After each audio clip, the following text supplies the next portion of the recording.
Chapter 17. I am to become a chief, and moreover make a good match. The men came back from their hunting expedition in small groups, and took up their work in the fields again. I went with Vito to Pakuja's clearing, on which we had recently cut down the brushwood. Here I saw something which gave me renewed proof of how much the TUPARI believe their lives to be linked with invisible powers. When we stepped from the narrow forest track onto the clearing, which had just been started, a few men were already waiting for the chief, among them Mani, whose child had been baptized a few weeks before. He had completely recovered from his course of fasting. Now he exchanged solemn words with the head magician, and began to fell a small tree with measured strokes. Vito told me to stay where I was and not to think of following him, and he went to the spot where the top of the tree was likely to fall. The tree toppled. Immediately the magician subjected it to a series of detailed incantations. He sucked and pulled away at it as if he were extracting some invisible being or some secret force from it, and then charmed it into his own body. Thereupon he came up to us and chatted away as if nothing had happened. Pakuja handed me his axe and told me to fell a few smallish trees. I had recently been found capable not only of cutting down saplings with a bush knife like a boy, but of handling an axe like a grown man, and tackling thicker trunks. The men looked on with solemn faces at the way I exhausted myself. Only when I was bathed in sweat and my hands covered in blood and blisters could no longer hold the axe did they nod in satisfaction. But it was not evil intent or delight in tormenting me which made them work me so hard. The truth was, plainly, that there were no guests or gentlemen. If a stranger stays with them for weeks and months, the TUPARI expect him to work like a man. But the magic rites were not yet complete with the ceremony round the felled tree. Vito led me to a field of ground nuts, which lay hidden in the heart of the forest. It belonged to Mani, and his wife was busy harvesting. She had expected the magician. Vito crouched before her and the baby, and now he continued the incantation in the reverse direction. The being or the force which he had fetched from out of the tree and brought along in his own body, he now conjured out of his limbs and into the little child, with much gesticulation and breathing. The little one would become very sick, and perhaps even die, he explained to me, if his father had not felled the tree, and if I, the magician, had not undertaken this spell. In the afternoon we cut down on Vito's old plantation a few low, thick aracuri palms which had been left standing in the field. The women will burn the trunks one day soon, the chief explained. They will carry the ashes home and dissolve them in water and boil it down.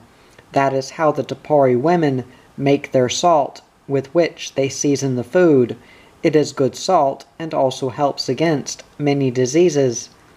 But another surprise of quite a different kind was waiting for me. Instead of taking me home the direct way, Vito led me by a detour deeper into the wood. Then he paused. "Your plantation will be here," he said solemnly, and his hand described a wide arc. The rainy season is now coming, and when the rainy season has passed, and it is the sunny season again, we will make your clearing here. I was struck dumb.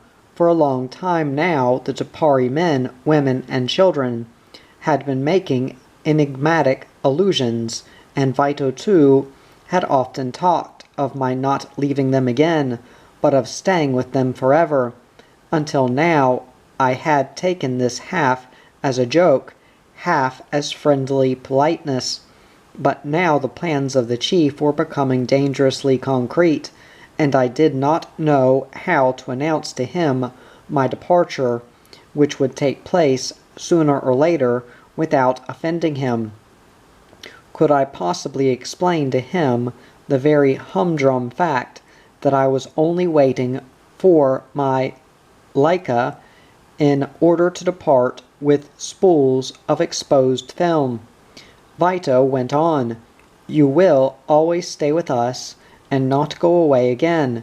You are a good man, and I, Vito the chief, am also a good man, and like you, Francisco, very much. You work hard, hunt many apes, and are never unkind.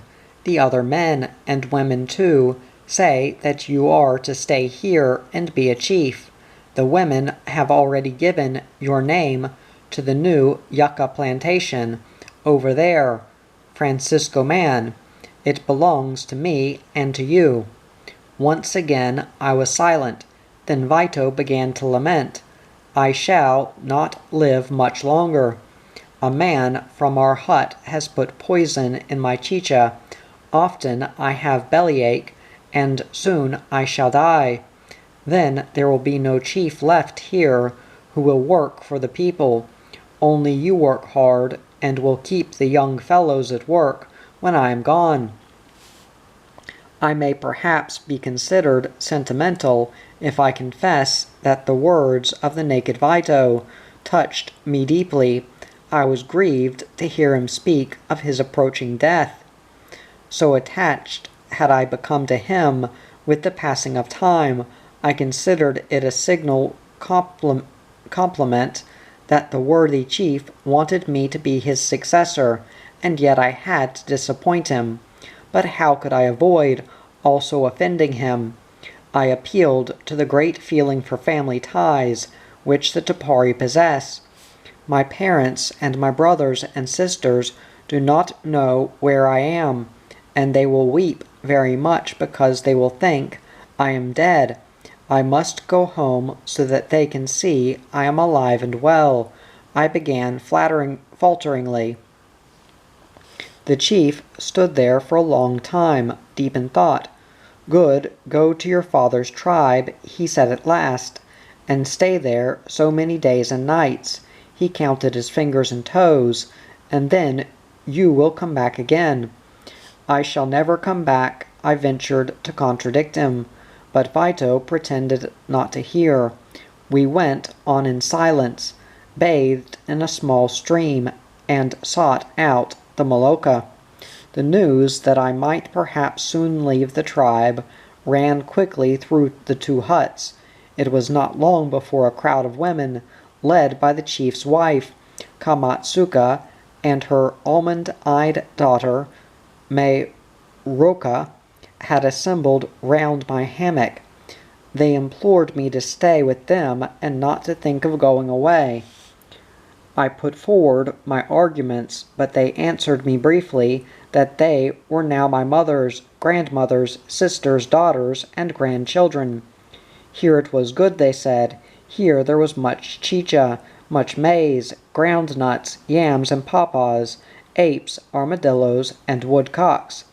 There was none of these things with my father's tribe, and there I should suffer hunger, fall ill and die. Soon I was at a loss to know how to ward off their affectionate importunity, but then a fresh excitement distracted the women's attention. Yubei, a capable hunter, had asked for my gun and a few cartridges. Scarcely had he vanished in the bush when a shot rang out, and the forest echoed with the wild barking of the dogs. We ran outside the hut and did not have to wait long before the madly barking hounds drove a huge deer onto the clearing. The poor creature limped painfully. The shot had shattered a leg. It panted desperately and fell. The dogs plunged their teeth into the defenseless body of the animal. No one made the least move to kill the deer. It seemed to them far too amusing a sight to watch the animal quivering in its death agony.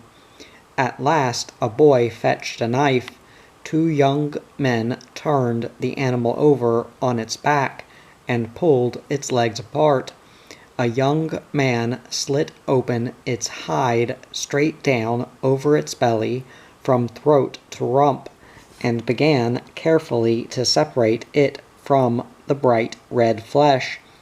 Here and there a quivering vein betrayed the wild heartbeat of the tortured animal, and the bared muscles were contracted with pain. This was the first time that I saw the Tupari skin an animal. Usually they roasted and ate their game, hide and all. The butchers paused for a moment. The knife was blunt and had to be sharpened. Then, unexpectedly, the deer leaped to its feet and tried to escape on its 3 sound legs. The dogs broke into a furious barking and tore with their teeth at the half-loosened hide which hung loosely round the animal like a jacket.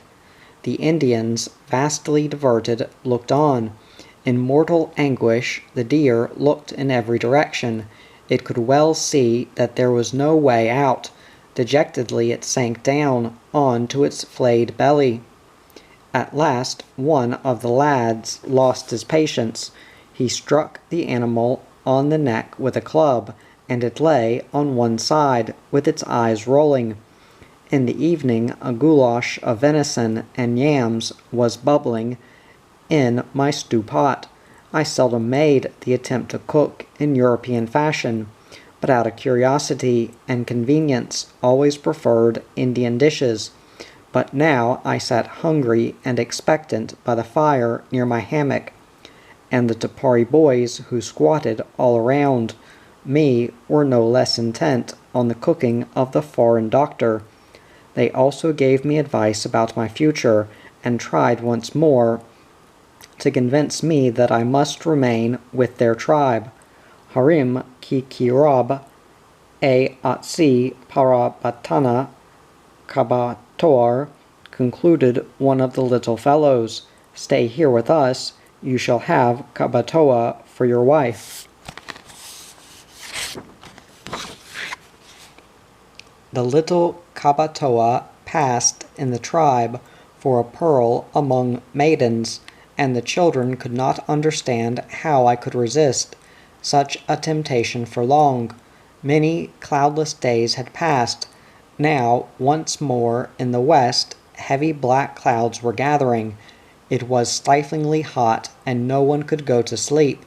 We listened to some music on the radio, and then Vito lay in his hammock and sang old Tupari songs, and a few airs of the neighboring tribe of the Quaru, long since defunct, but which the oldest Tupari could still remember.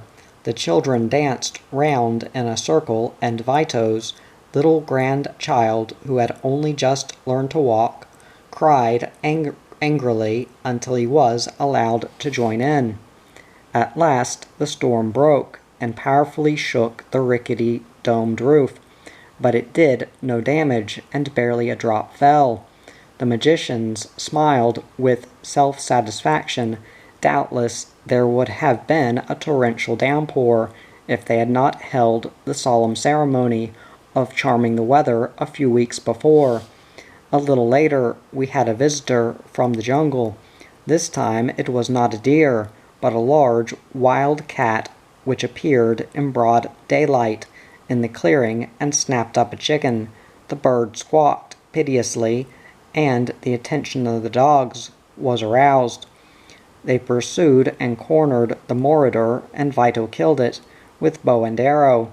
The young men were on the spot immediately, singed off the hair from the animal, expertly disemboweled it, and laid it on a grid. Late in the evening they invited me to the feast, just as had been the case a few weeks before, when the snake was served up. No married people were allowed to partake of the dish either, and certainly not the magicians. They would die if they ate any of it, the boys explained solemnly to me. Night had already fallen when I had disposed of my portion of roast wild cat. Contrary to his custom, the chief had remained sitting outside the hut, and as I was on my way past him to go inside, he bade me to sit down. We talked about this and that. A few boys sat down round us and followed our conversation. The few words of Portuguese which we used in our jargon they tried to say after us as well as they could, and the strange sounds appeared so comic to them that they burst into uproarious laughter each time they tried. The half-moon stood high in the sky and poured its pale light over the square and the huts. Suddenly Vito sent the boys away. They at once obeyed, and now with a solemn expression and a voice trembling with emotion, the chief made his request to me. He must have been brooding over it for weeks. Now he considered the time ripe, and he began without ado. Tonga, my cousin, likes you very much. She wants you for her husband. And he repeated the sad story of the poor woman, which he had already told me many times. She will not have another TUPARI, he went on. Tonga says the TUPARI men are very wild. When they drink chicha, they shoot at their wives and beat them. She will not have a TUPARI again ever. She wants only you for a husband. I was Tonga's sole desire, he repeated solemnly, and raised one index finger. Keem, keem, only. I was on tenter hooks. Vito cast a keen sidewards glance at me, and continued, Tonga says you are a good man. You will not beat her, and not shoot at her. You do much work, and shoot many monkeys. Tonga likes monkey meat very much. Still I stared speechless down in front of me, and Vito went on, Tonga is a good woman. She is young and healthy. She works much in the fields, and makes much firewood. She brews much chicha, and is always cheerful. She always laughs and sings, and is never moody. And, after all, Tonga is my cousin, he added with emphasis. You will give Tonga a dress, a knife, scissors, and mirror, comb and soap. So this was what the young woman was expecting as a courting gift from me, for his own good offices as a marriage broker or as the bride's nearest relative. Vito, on the other hand, made no special demands, at least not yet. I esteemed the chief too highly not to be embarrassed about my answer.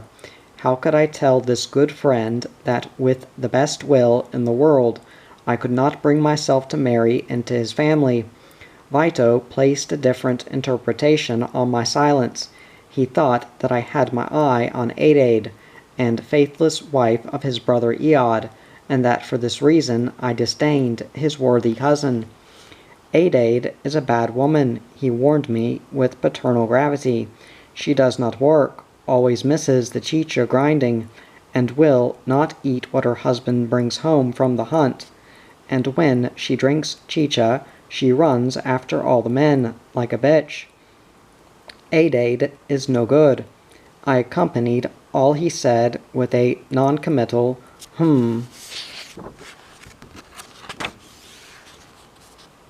but the chief would not be put off with this. He seemed determined to go the whole way, and after a short pause he announced, "Tomorrow the women will fetch yuccas from my plantation and brew chicha.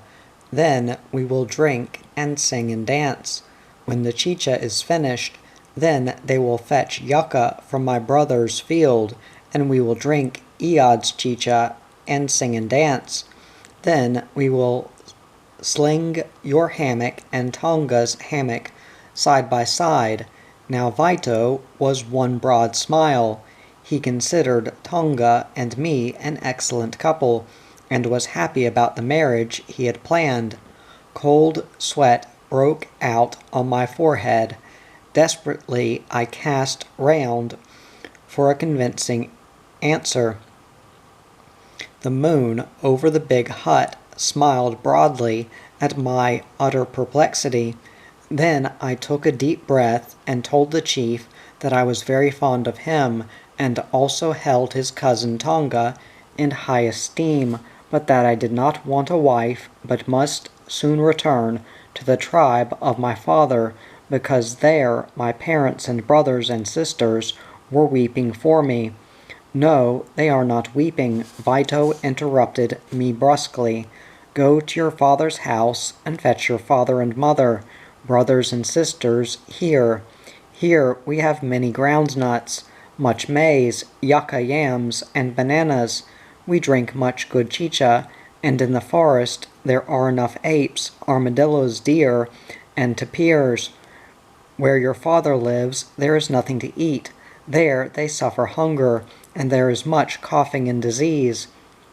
My father and mother do not suffer hunger, and will never come here," I protested weakly.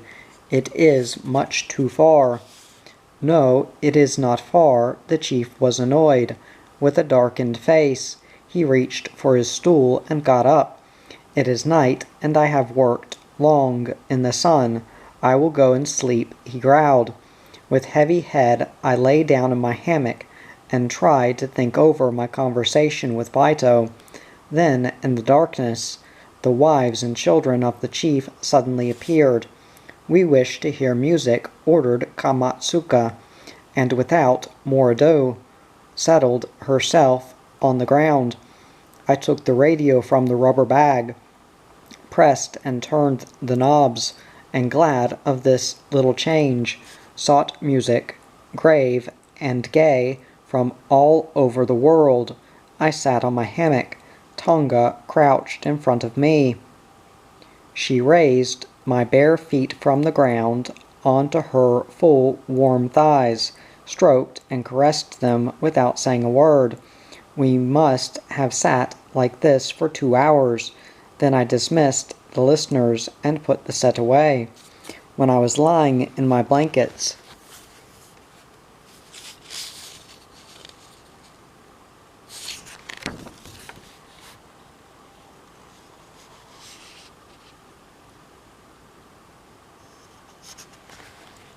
Tonga appeared again and brought me a bowl of fresh yam chicha. I emptied it, feeling faintly uneasy. This flood of loving attentions began to confuse me. "Come, now pour out some for me," whispered the young woman, when I was about to give her back the empty bowl, and she drew me to a large jar, which was filled to the brim. In the hut it was gloomy and quiet. The little fires of the sleeping Indians glowed but faintly. Tonga nestled up to me. "You must stay here. You may not go away. You belong to me, and I want to live with you. But if I had a child which had no father, that would be very bad. You must be my husband, and I must be your wife." I handed her the full bowl and said, deeply tormented, "Ver ba se oma kun oted." "I am sleepy and want to lie down." She let go of me and vanished in the darkness. I put my blanket straight again and slipped into my hammock, but sleep eluded me for many hours to come. In my half-sleep the pillars, piles of wood, baskets and gourds, lit by the pale light of the flickering fires, were transformed into spectral animals and huge naked women, who lay in wait for me on all sides, and threatened to embrace me, and when I finally dozed off, one wild dream pursued another. Chapter 18. Blood flows, a crocodile bites the sun and the moon. The 16th of August, 1948. For 2 months now, the brooding sun has been scorching the felled trees on the new clearing on which the TUPARI gave me my first practical lesson in agriculture in the jungle. Today, Vito considered that the time had come for burning out the clearing. The boys tied strips of crude rubber to long sticks, and the chief made them pile up dry brushwood under the branches on all sides of the clearing. The sun blazed mercilessly from the zenith, and not a breeze stirred the foliage on the edge of the wood, but the boys did not seem to notice the heat. They had lit a fire with dry palm leaves. From this they lit their strips of rubber, and then with loud whoops of joy they scattered with these torches, as if on a word of command. Small columns of smoke arose all round, and in a trice a vast fire was blazing over several acres. Everywhere was a crackling, hissing, and crashing, such as one hears at a grand firework display. Huge black gusts of smoke began to darken the sky. An unbearable heat drove us back into the forest. The chief went here, there, and everywhere to see how the fire developed. Everything seemed to be going well, but then Vito looked up at the sky in concern, and started up in alarm. Home to the Maloka, a fairly strong wind had risen and was carrying the sparks in the direction of the huts. Even the boys fell silent, and some of them ran after the chief, but the wind veered and Vito came back relieved. "These sparks are bad," he said. "Toku Ruru once had his hut, together with his maize and groundnuts, burnt. Even the hammocks were burnt, and the people had to sleep on the ground for a long time. A child was burned to death as well. The fire has spared scarcely a corner of the vast clearing." When it had died down to a calm flicker, we went back home. On the way, we were overtaken by one of the tribesmen. He was sweating and out of breath. He had been out hunting, and when he saw the billows of smoke, he had thought that the huts were ablaze. 17th of August, 1948. The clearing is, for the most part, excellently burnt out. Vito seems very satisfied. Among the smoking tree trunks, little Kabatoa found an armadillo, ready roasted in a small depression.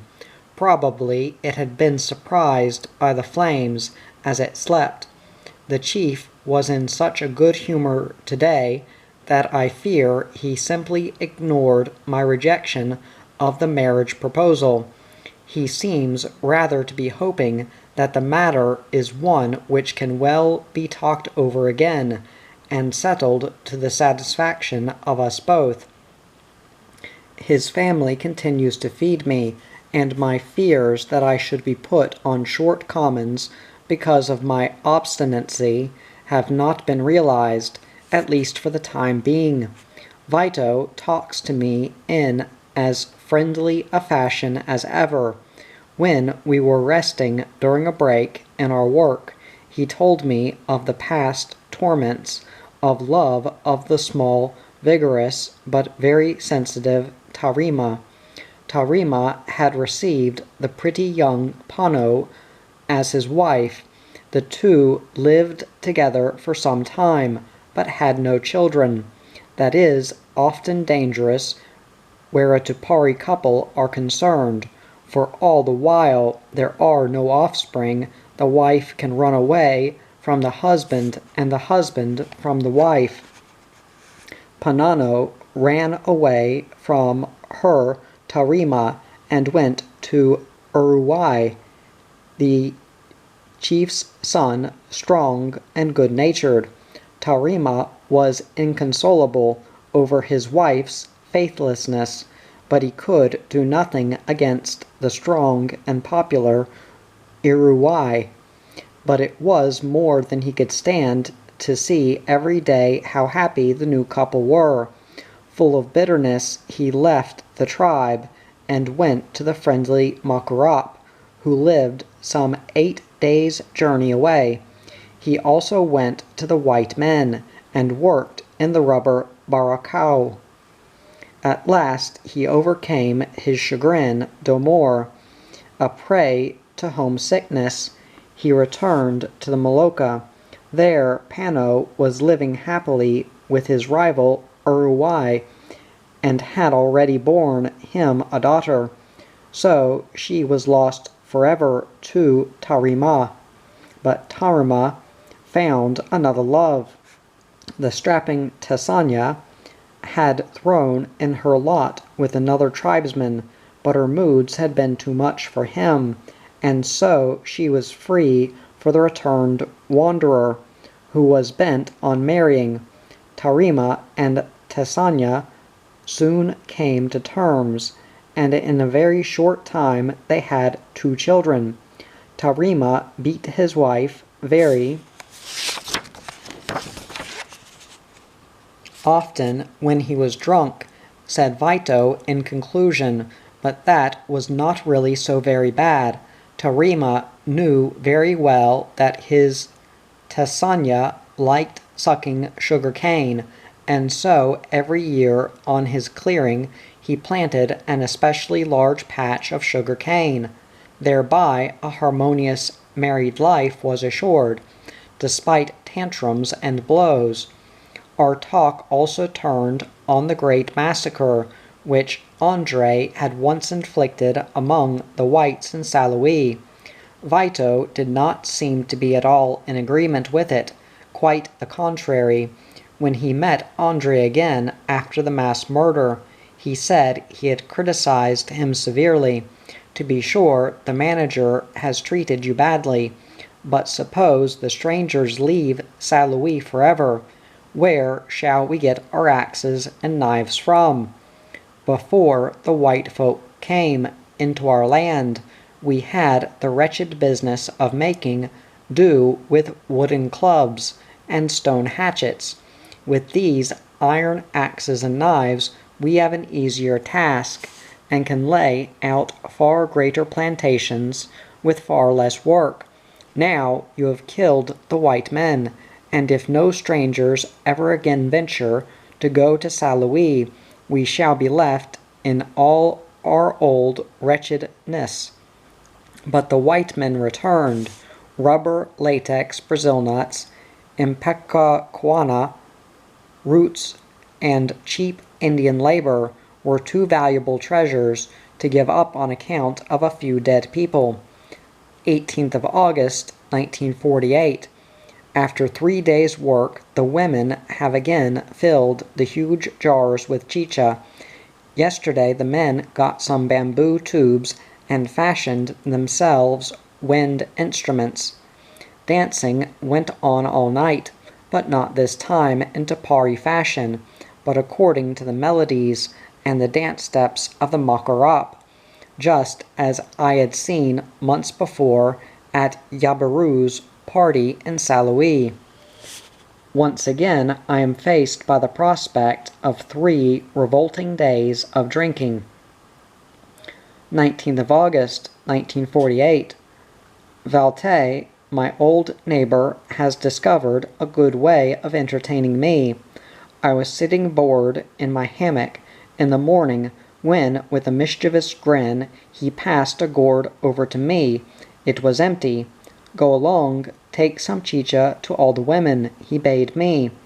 I do not possess a jar of chicha of my own, but Valete advised me simply to help myself here and there from full jars. The women mustn't sit sadly in the dark. They must drink and dance and make merry. First, you must take chicha to the chief's wives, Kamatsuka and Apinuitsa, and then to all the others.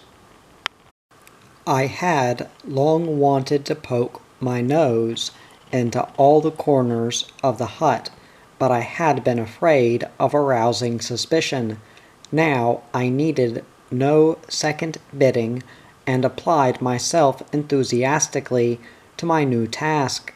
The women were lying about, some of them idly in their hammocks, some cooking, spinning, or busy repairing a string bag. They seemed very amused and highly delighted at seeing me work as a waiter, but I was not able to satisfy them all at the first attempt. They would not drink just any chicha. They would have it only if it came from the cask assigned to their own husband, son, or brother.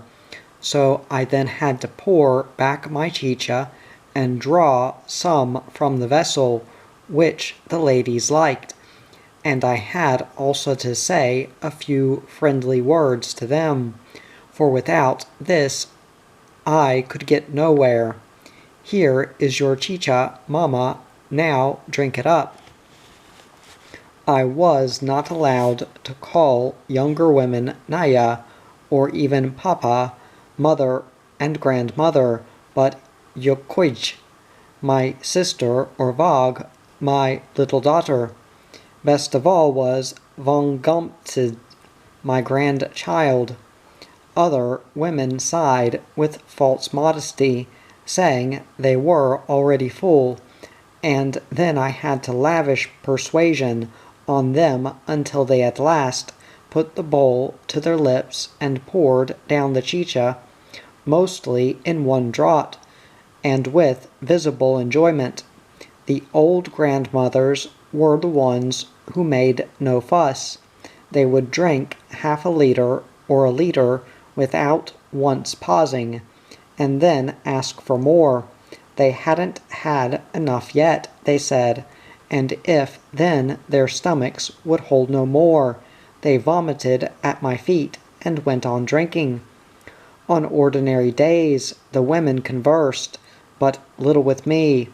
Probably that is not the done thing, but today they saw no reason for losing the chance of a gossip. They simply would not hand back the bowl until they had poured out their hearts to me. It was easy enough to listen, but understanding what they said and answering was considerably more difficult. The women do not speak a word of Portuguese, nor do they know what I do understand of their chatter, and where they must supplement it with signs and gestures. Nonetheless, I understood what was on their minds, of these talkative women. The more the chicha went to their heads, the more they seemed to think of those they had lost. They counted on their fingers how many of their children had been carried off in recent years by Qatar. Umintrisarad te paroroa pun nun pun, they lamented, and every time they did so they pointed with the palm of their hand to the earth in which they had buried their children and grandchildren, one after the other. They also lamented their sons, who had gone off to the white folk, and had never returned. They told me to give their sons a message that their mothers and sisters wept for them, every day and that they were to come home again soon.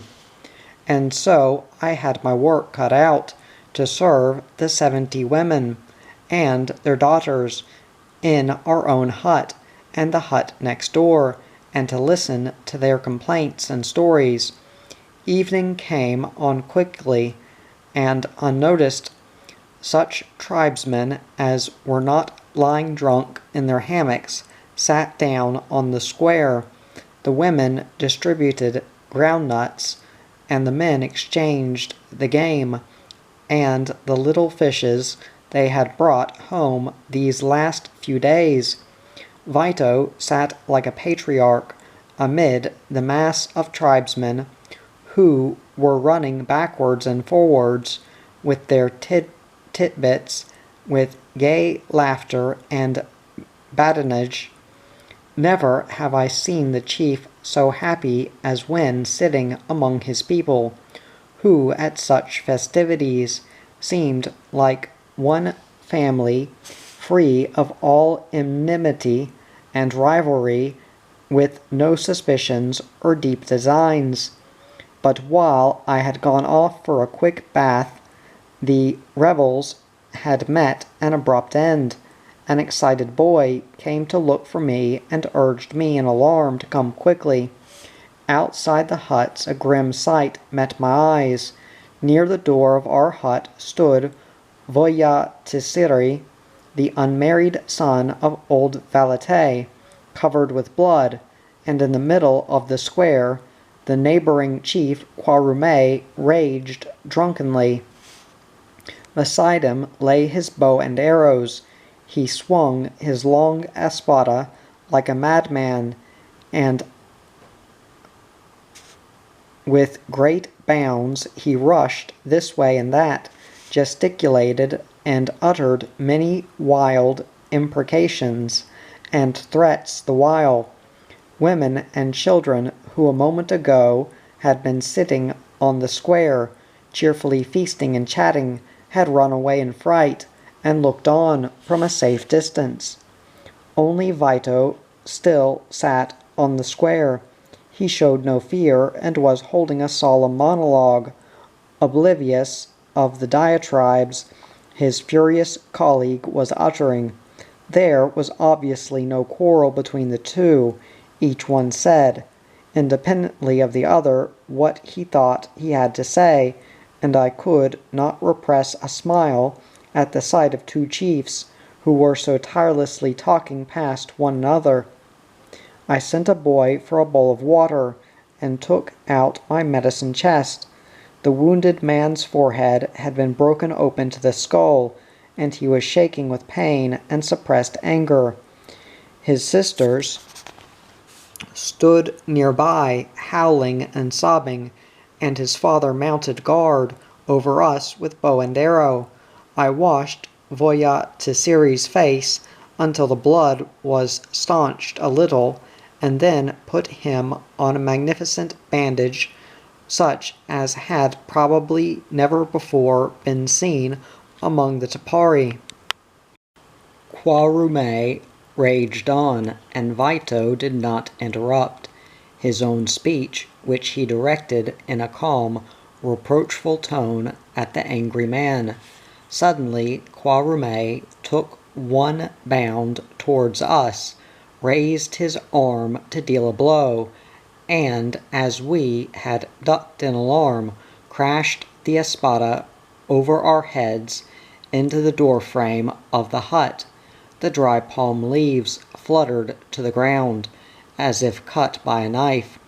Hitherto the Tupari had always appeared to me almost too well-behaved and docile, but now I felt uneasy. I took from Voya Tisiri his bow and arrows, and forced him to go inside the hut. He obeyed, but not without resistance. At last I learned from Conquad what had happened. It was not the chief Kwarume who had caused the trouble, but his son, the much-travelled Kurumi. He had been joking with Voya Tisiri and other young men and then, for no apparent reason, had raised his espada and brought it down on Voyatisiri's head. His drunken father had started up an alarm.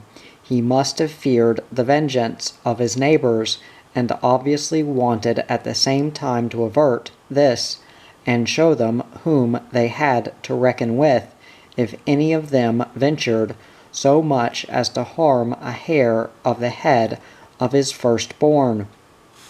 The noise has now subsided. There is a bright moon in the sky.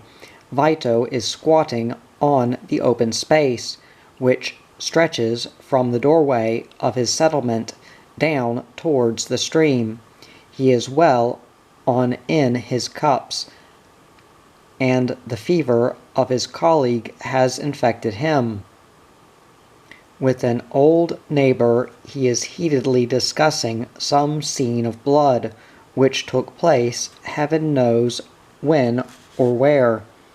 And now Vito mimes this battle in all its details before the eyes of the attentive tribesmen. In doing so he plays the parts of both the contestants. One seems to be carrying bow and arrows, the other a long espada.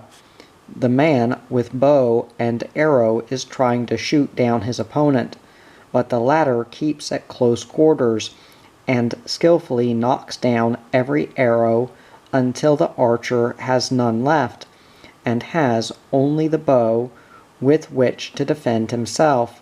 Then the wielder of the espada knocks the bow out of his hand, fells him with powerful blows, and smashes his skull. Vito leaps about, first this side and then that, swinging his espada. More and more people gather. Everyone has something similar to recall, and so this peaceful fringe of the forest becomes a drill ground for Indian tactics. With glowing eyes the boys watch every movement of the chief, and Vito shows them with the pride of the seasoned campaigner how to grasp the battle club and leap at the enemy in order to avoid his onslaught, and to cripple him with telling blows. I was afraid that the general excitement might, as drunkenness advanced, degenerate into a bloody brawl, but nothing of the kind is happening. The men quieten down and settle afresh to the full jars of chicha. A little group is still singing and dancing. Others are sitting peacefully by the broad entrance, near my hammock, drinking, vomiting, joking, and laughing. But many have already lain down to sleep it off. The 20th of August, 1948. Late at night, Conquad fetched me from my bed. "You cannot sleep here," he said. "The people are drinking and shouting. Come and lie down in my hammock. It is quiet there." This seemed a good idea, and I lay down in my young friend's hammock. Conquad stretched himself out in the long, comfortable hammock of his father, for Vito, in any case, drank all night long, and had no time for sleeping. But near my new sleeping place lived Tonga, the chief's cousin. Scarcely had everything round grown quiet than she carefully sat down beside me, first tested the hammock to see whether it would bear the weight of two, and began to protest her love once more. Why did I always talk of going home to my tribe, the Suizos? She wanted to know. Here was my home, and she wanted to be my wife. And what, she asked, was I always wanting over in the next hut? That is where the two pretty unmarried women, Adaid and Niakab, live. And Tonga scented dangerous competition. A noise nearby caused her to break off. She got down and flitted quickly into her hammock. She had been drinking a lot and fell asleep immediately. Not long afterwards a figure emerged from the darkness and crouched beside the hammock of Kamatsuka, the chief's wife. An interminable whispering began. I recognized the voice of the handsome Mom. Tonga's name was mentioned more than once. That seemed suspicious to me, for Mom was a Don Juan, of whose exploits the young men had already told me a great deal. Was it possible that Tonga, too, was one of his secret brides, and was Kamatsuka possibly acting as the go-between? I pretended to be sleeping, breathed deep and audibly, and even snored peacefully and convincingly. But Mom was cautious. He whispered some while longer with the chief's wife, made sure that everyone round and about was asleep, and also that the tireless chicha drinkers did not look over from their jars in the middle of the hut. Then he crept silently between the hammocks and the gently glimmering fires to Tonga and lay down beside the sleeping woman.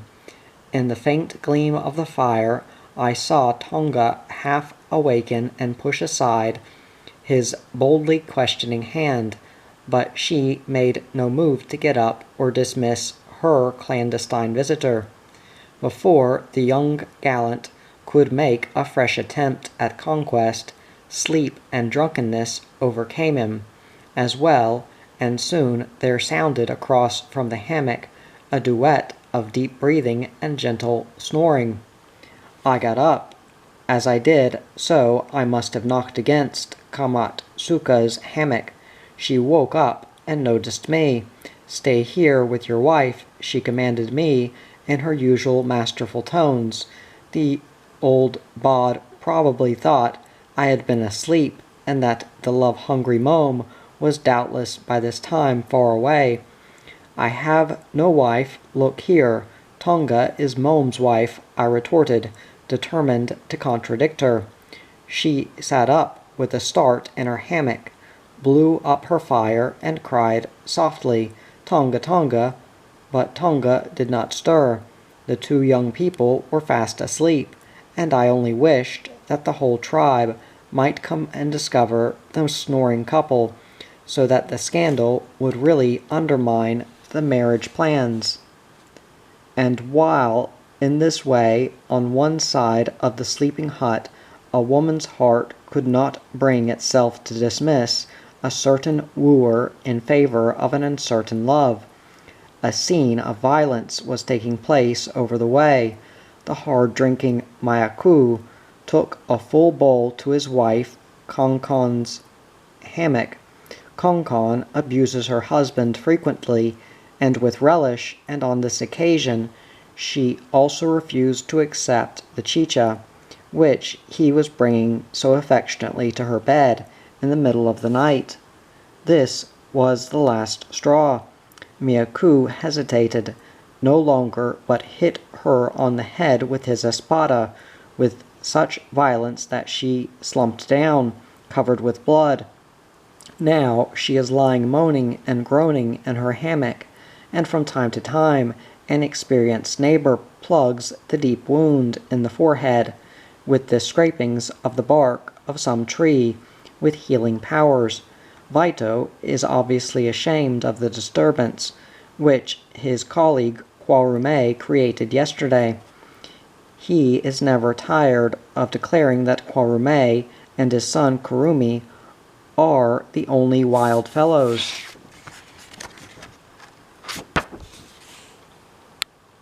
In the tribe, all the other Tupari, he says, are good, peace-loving folk, above all he himself and his brother Iad. "Look here," he said in support of his statement, "I am going round the hut to drink chicha, without bow and arrows, and without an espada. Now a Tupari hardly ever puts down his weapons, even in the Maloka.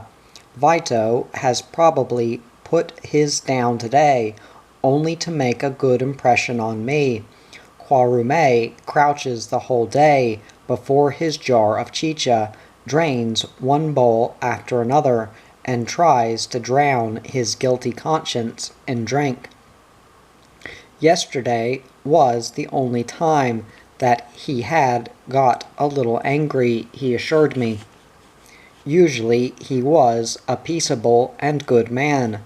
Vito, on the other hand, he called a really wild fellow, and he gave me a catalogue of all Vito's misdeeds. He had committed murder, seduced women, put spells on men, women, and children, and much else besides. He, Kwarume, the chief, wanted to move away with all his followers from Vito's settlement.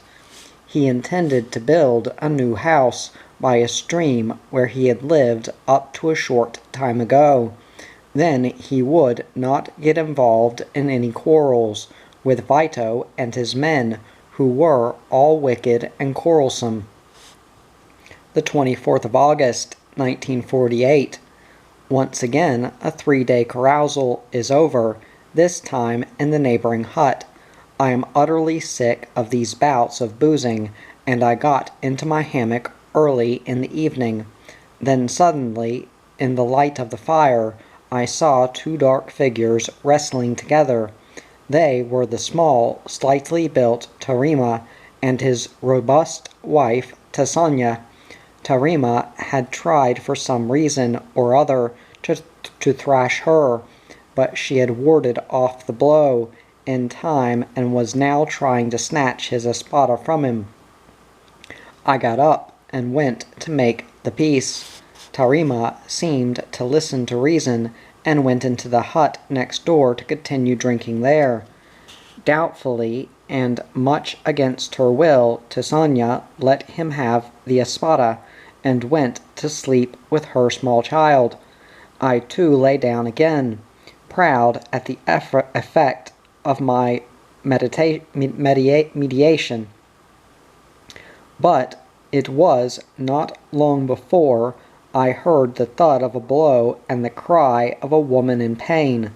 Children began to howl, and a few dogs joined in the din. Tarima had come creeping up and clubbed the sleeping woman on the head. Tasanya leapt up and ran after the miscreant, with a long piece of wood in her hand. She soon realized the uselessness of what she had had in mind, but honor must be satisfied. Sobbing and swearing, she pulled down the weapons of her husband from the store shelf and snapped all his arrows. The artistically carved bow she threw in the fire, and the elegant stool fashioned with great labor from one piece of wood she banged on the ground until it split. This done, she lay down again in the hammock, her baby in her arms, and cursed and sobbed softly to herself. Then Tarima returned to the hut and saw what had happened. I felt uncomfortable, but Tarima did not think of dealing further blows. He struck an attitude and, leaning on his espada, began a solemn speech. Frequently he mentioned his own name, and each time struck his bare chest vigorously with the palm of his hand. This speech was long and solemn, and I dozed off while it was being delivered. But suddenly there rang out a crash like the sound when a heavy flower pot falls and breaks. Tarima had seized his wife's large cooking pot, which was full, and smashed it on the ground. Then, proud as a peacock, he stalked over the fragments and out of the door, and went into the next hut, from which merry singing and shouting echoed across. 30th of August, 1948. I have decidedly underrated Kamatsuka's obstinacy. When I was sitting with Vito's family outside the hut this evening, this energetic wife of the chief sent for his cousin Tonga, bade her sit down by me, and ordered me to serve out some food for the young woman. Arumana watsi ika, here, my wife, take and eat. I was to say to Tonga, she demanded. Such cool impudence took my breath away, and I began to feel uneasy again, as I always do when the talk turns on the projected marriage. Now I really fear that the day is no longer distant when I shall be finally and publicly married to the cross-eyed girl. Baptiserum on. I do not understand what you are saying, was my rejoinder to Kamatsuka, while I mentally consigned the importunate old woman to Jericho. Then she seized my head in both hands and shouted in my ear at the top of her voice, Abitsi kume umne, have you no ear-hole? And she began to make a ponderous speech. Even the chief listened to it in silence, and angrily motioned to me to be silent when I tried to dam the torrent of words. What is Kamatsuka really talking about? I asked him after a while. With a weary gesture he told me the old story. I was to stay here, take a wife, Tonga of course, and finally stop talking about going home. It was a lucky thing that at this moment old Takururu came along with a bowl of chisha, and called upon me to draw him a drink. He was well on in his cups, and did not even notice from what a ticklish situation he was saving me. 2 more tragedies were enacted on this night. Not far from where I sleep are the quarters of the cheerful Abo, who has already made a very good recovery from his accident. They say that he beats his wife now and then because she is lazy and neglectful. Now I heard from that direction a violent sobbing, and, ever curious, I asked a boy whether Abo had been beating his wife again. No, it is Abo who is weeping, was the answer I got. He is weeping because his wife is so bad, added the boy sadly. A little later I saw Iad, the under-chief, run out of the hut with his little hammock. All the beatings he had administered to his wives had been of no use, his neighbors explained. He would not sleep with them any longer, so he slung his hammock at the edge of the wood, in order to have some peace from them. In one of the old newspapers there is a report of a married man who, in despair over his rebellious wife, packed his bag and went to sleep in a hotel. In the early hours of the last day of August, loud voices awakened me. As usual, the men were warming themselves long before daybreak at a big fire, but today the tone of the conversation was different. Seldom had I seen the chief look so concerned, and what he had to tell me was indeed startling enough. Something was not quite right with the moon. A crocodile was in the act of eating it up, so he said. The TUPARI men stared with the greatest concern at the eastern sky, but try as I might, I could not discover anything except that the sickle of the moon was floating in a reddish haze over the edge of the forest. What could have so scared the Indians was a mystery, and no one gave me a sensible explanation. I dressed, and Pakuja came from the next hut to fetch me to eat rice.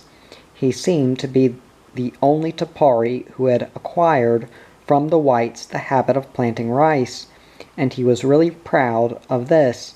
His capable wife Kea had cooked a pot of it, mixed with ground nuts, and like this it tasted excellent. Our conversation soon turned on the great worry, which was clouding the spirits of all. Pakuja too repeated that a giant caiman had attacked the moon and hurt it. I ate up my boiled rice and was still wrapped in astonishment. Meanwhile, Vito had gone with the women to the yucca field to finish off the last bits of clearing for the approaching sowing. But soon the women and the chief came back. Vito looked even more concerned than in the morning. "The women will not work," he declared seriously. "The moon is sick and the sun is sick too. The women are very frightened. The magicians must hold a snuff-taking ceremony, they say." It was enough to drive one mad. I went outside the hut again, and once more looked searchingly at the sky, in all directions. To be sure, the atmosphere was heavy, and the sun shone wanly and faintly, but apart from that there was nothing to be seen, certainly not the blood or the crocodile of which the Tupari were talking with such conviction. As I stood there staring in perplexity at the sky, Conquad came out of the hut. He probably guessed what was passing in my mind. He stretched out the palm of his hand and bade me do the same. Then he felt the back of my hand and looked up at the sun. "The sun no longer gives warmth. It is very sick," he said very solemnly. "Don't you feel it?" Then the scales fell from my eyes.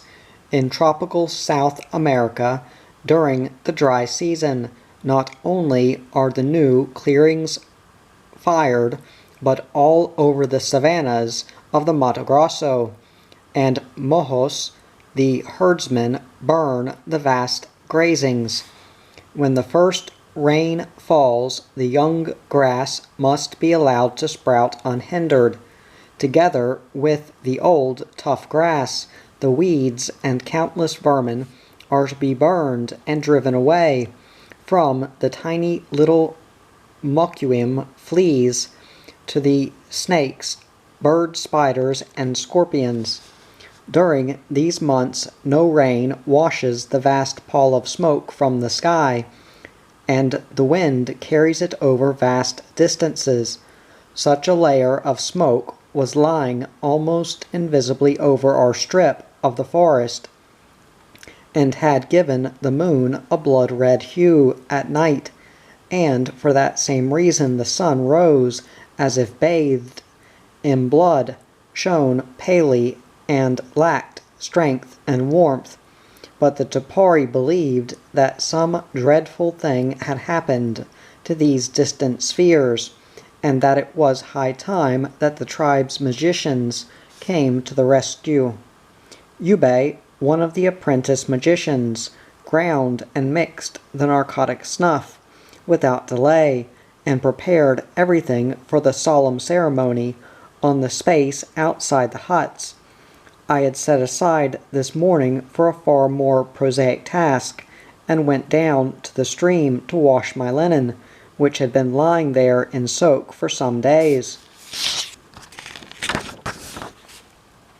When I got back to the hut, I found the main entrance closed up, with mats and loose palm leaves. The magic session was in full swing. The 4 magicians stood on the square and charmed the sun and the whole firmament with magic gestures, not much different from those which they used on occasion over the sick. Then they strained every nerve to charm something away from the hut, and finally Vito stretched out towards the sun a lighted maize-leaf cigarette. The sun would smoke this, the Indians explained to me later. It would heal the sun, which would get fresh strength. The next day the magicians held another ceremony, this time inside the hut. Between the 2 rounds of snuff-taking, Kwayo, the second magician, got up and shouted out of the house some evil word or other. Finally Vito called the youngest of the magicians, Potuf, and sprinkled something into his eyes. Potuf groaned and moaned and went back to his place with reddened, streaming eyes. After the session, Vito explained to me the purpose of this ordeal. An old magician had died only just before my arrival. Potuf had taken his place, and so that he now might see just as many spirits as his predecessor, and establish contact with them, the chief magician put a few drops of pepper juice into his eyes. This pepper, the juice of which opens the magician's eyes, does not grow on earth, Vito assured me. A divine spirit with whom the magicians have dealings at night in their sleep brought it. No one mentioned again the moon and the sun and the crocodile, which had tried to devour the two spheres. The efforts of the magic priest seemed not to have failed in their effect, for already the sky shone in all its former blueness. The moon had no longer risen blood red, and even the sun seemed to have emerged from the threatened danger, as strong and vigorous as ever. And so the women could work in the fields with a mind at rest, and the men gave themselves up to a fresh carousal, and gathered their strength for the days which were to come. They too were to go off with their bush knives to the old clearing, to clear the ground for the coming yucca sowing. Only one of the hardest drinkers was laid up. Old Tokururu complained of bad pains in the chest. In vain I sought to convince him that he should give up drinking chicha for a time. The good chicha responsible for his illness, he looked at me in horror and blank incomprehension. I fetched him a few tablets. If they did no good, they would not do any harm. Then a woman near me burst out into loud weeping. It was the wife of Unon, a grandchild of Tokururu. She sat in the semi-darkness and wept and sobbed unrestrainedly. "Her child has died," said Tokururu. While the women were working in the fields, the little one had suddenly ceased crying, and in a few seconds it was dead. That was the first death since my arrival among the tribe. At last the young father came to. Unun himself was still hardly more than a child. He sat down on the stool in front of his inconsolable wife, who held the infant in her arms, and cried. Unmovingly he stared at the little corpse, and suddenly he burst out sobbing. "Voob, Veoob, Veoob, my son, my son, my son is dead." Life in the hut went on as if nothing had happened. The drinkers paid no attention to the lamenting couple, who some way off in the darkness were mourning their dead child. They went on drinking, laughing and shouting, but nothing could be done about the sad event, and so my curiosity grew as to where and how they would bury the child. When in the afternoon the chief came from the fields with the women, I asked him about it. "The child is no longer here," he said. "They have just buried it over there where the old hut stood." Vito called me over to his part of the hut. Pinuitsa had cooked a pot of fresh bean mash and armadillo meat. Then Pogvob, Kamom's young wife, came up to us and whispered for a while with the chief. She did this shyly with downcast eyes. Vito smiled at me with satisfaction. "Kamom invites you to eat with him because you have made him well," he said. Kamom had in fact been ill for a long time, and all the incantations of the magicians had not been able to drive out the strange pain which had entered into his head, throat, and neck.